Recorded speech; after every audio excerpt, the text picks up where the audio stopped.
रामपुर में आज वाकई शोले बरसे। ये शोले भले बयानबाजी के चुभने वाले शब्दों के थे, लेकिन इसका असर यूपी की राजनीति में 2024 तक दिखने वाला है। कहने को ये भले तो लोकसभा सीटों का उपचुनाव हो, लेकिन इसके पीछे की राजनीतिक रणनीति बहुत बड़ी लड़ाई के हिसाब से तैयार की गई है।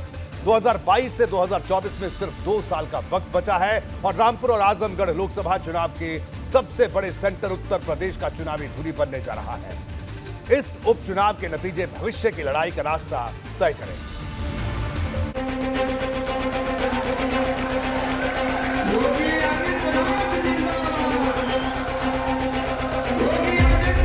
रामपुर को माफियाओं को रौंदने के लिए नहीं छोड़ेंगे। रामपुर को अराजकता का अड्डा नहीं बनने देंगे।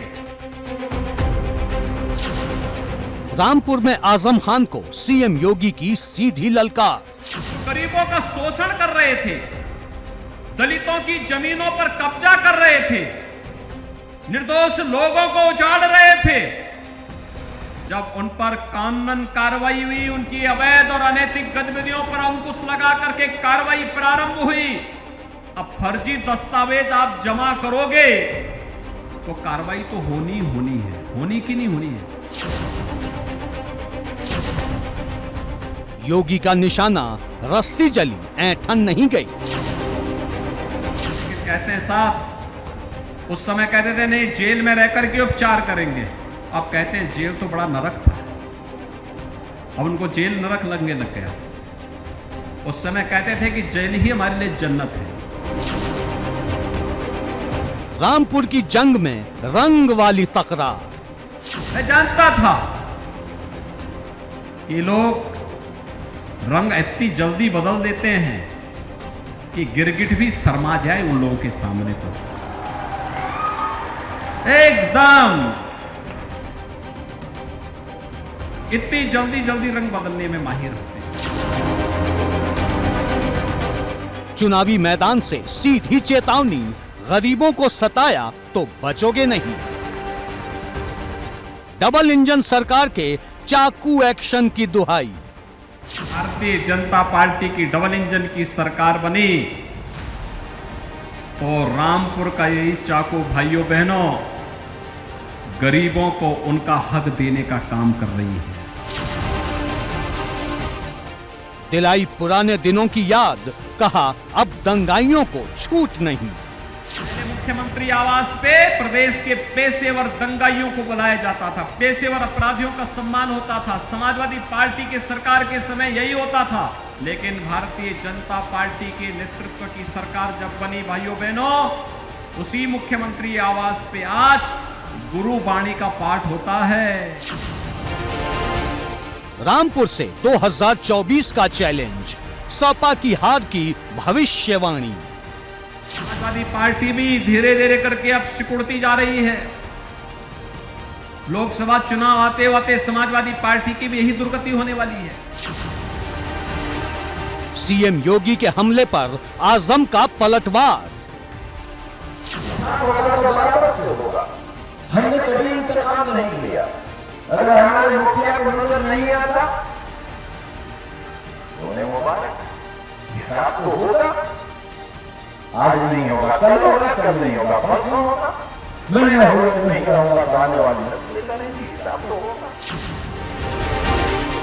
आजम का अपने समर्थकों को सावधान संदेश। अपने पक्षों की, अपनी मशीनों की हिफाजत कीजिएगा। जिन गाड़ियों में मशीनें रखी जाएं उनकी तलाशी लेने की कोशिश कीजिएगा और प्यार मोहब्बत से अफसरान से कहकर, और जब वो रवाना हो जाए तो उनके पीछे अपनी मोटरसाइकिल लगा दीजिएगा मंडी तक, ताकि रास्ते में मशीनें न बदल दी जाए और कमिश्नर वहां आ जाए। साफ होगा आसमान की तरफ। रामपुर में सीएम योगी के शोले।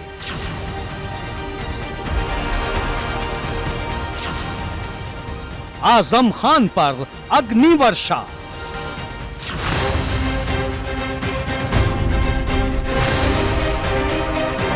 बात तो चुभेगी। रामपुर के चुनावी मैदान में सीएम योगी ने आजम खान का सीधे नाम नहीं लिया, लेकिन बिलासपुर से लेकर मिलक तक की सभाओं में मुख्यमंत्री ने आजम खान पर इशारों में तूफानी हमला बोला। उन्होंने कहा कि थोपा हुआ चुनाव है और ऐसा करने वालों में कोई नैतिक साहस नहीं है। वहीं आजम खान ने कहा कि अभी जिगर बाकी है और देखते हैं तीर चलाने वालों के कमान में तीर कितने हैं। इस तूफानी टक्कर से समझा जा सकता है कि यहां की रामपुर में कैसे शोले बरस रहे हैं।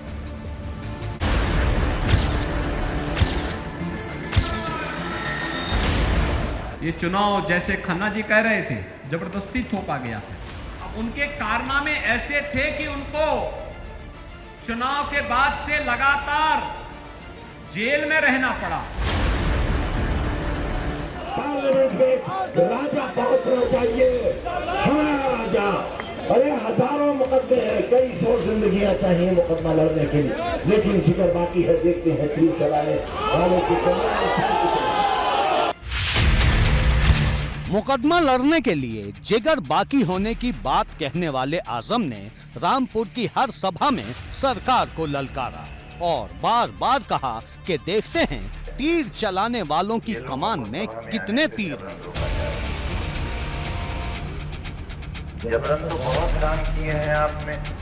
आजम को भरोसा है कि उनके इस्तीफे से खाली हुई ये सीट अपने इसी तेवर के दम पर वे समाजवादी पार्टी की झोली में फिर से डाल लेंगे।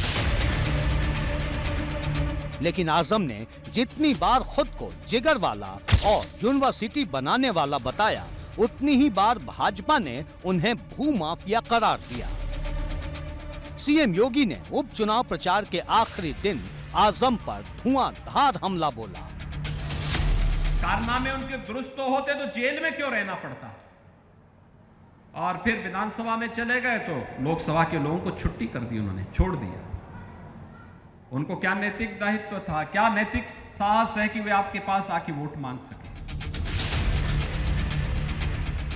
सीएम योगी ने बार बार दोहराया कि कानून तोड़ने की वजह से जेल जाने वाले ने ये चुनाव लोगों पर जबरन थोपा है, इसलिए ये थोपा गया उपचुनाव है।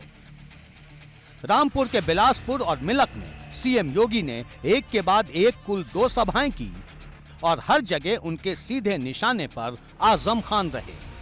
उन्होंने कहा कि सत्ता बदलते ही सरकार ने जमीन पर कब्जा करने वालों की ऐंठन दूर कर दी, साथ ही गरीबों की संपत्ति भी उन्हें वापस करते देर नहीं लगी।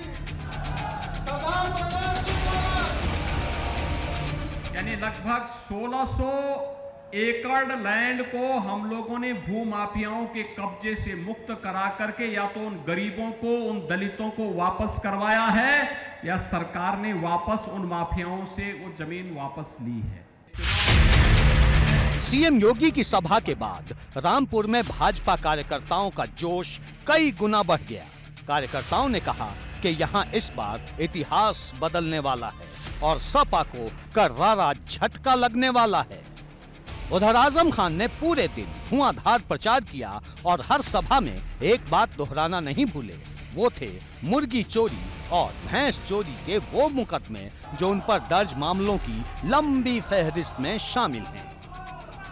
जिसका इतना लंबा सियासी इतिहास हो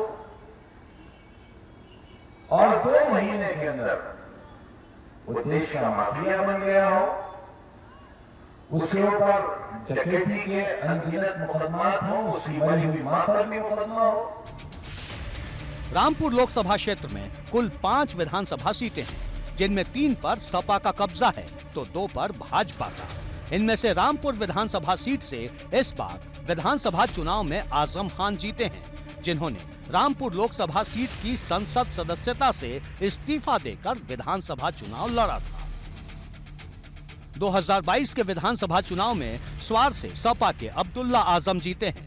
रामपुर से आजम खान और चमरौआ से सपा के नसीर अहमद खान ने जीत हासिल की थी, जबकि बिलासपुर से भाजपा के बलदेव सिंह औलख और मिलक सीट से भाजपा की राजबाला सिंह चुनाव जीती। जिस तरीके से रामपुर के लोगों को आजम खान जी ने छला है, जिस तरीके से उनको विकास के लिए रामपुर की जनता ने चुना था, लेकिन उन्होंने रामपुर की जनता को बीच में छोड़ दिया, तो जिससे रामपुर के जनता में दुख है और अब वो मान चुकी है कि उनके सही मायनों में कोई विकास करने वाली पार्टी है तो भारतीय जनता पार्टी है।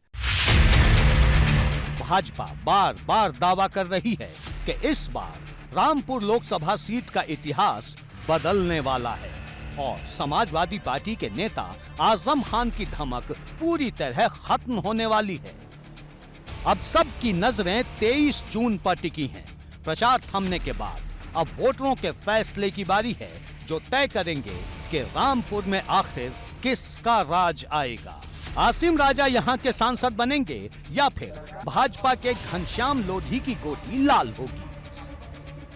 एबीपी गंगा के लिए रामपुर से सनुज शर्मा की रिपोर्ट।